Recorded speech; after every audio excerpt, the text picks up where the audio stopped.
Всем привет, вы на канале Моя Техника. И сегодня я буду снимать про свою мотосигнализацию, которую установил 2 дня назад. Так, и начнем. Это видео будет первое на моем новом канале. Так что ставьте лайки, пишите комментарии, подписывайтесь.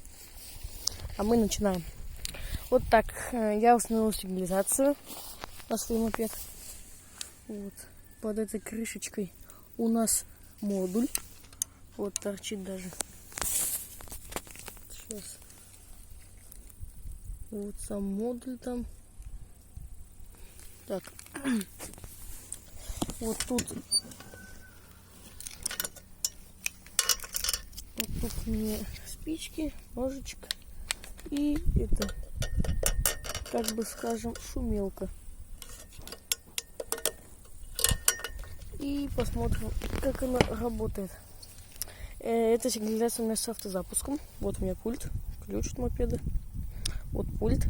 Сейчас первая кнопка означает поставить на сигнализацию. Поворотники тоже загораются, когда я ставлю на сигнализацию. Вот. Так.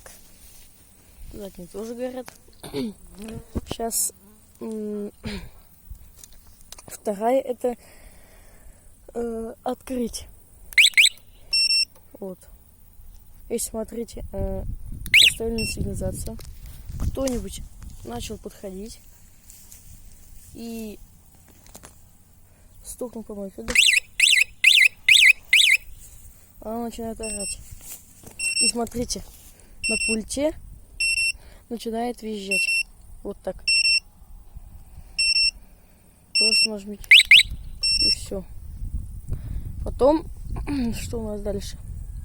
Дальше у нас третья кнопка. Это значит, если, например, вы долгое время у вас не был пульт, вы можете посмотреть, что произошло за это время с вашим мопедом.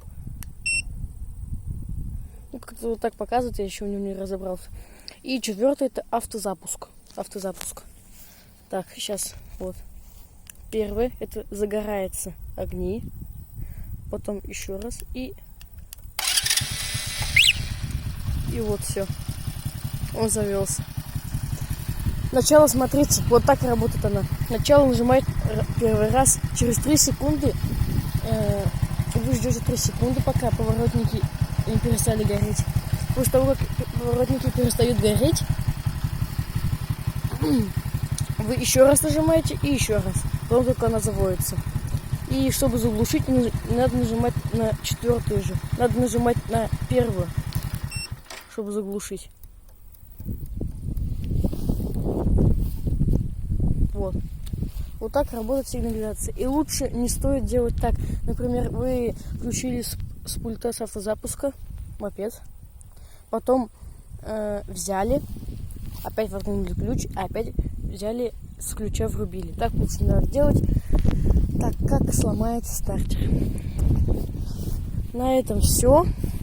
С вами был Ахмед Шаразмер. Вы были на канале Моя Техника.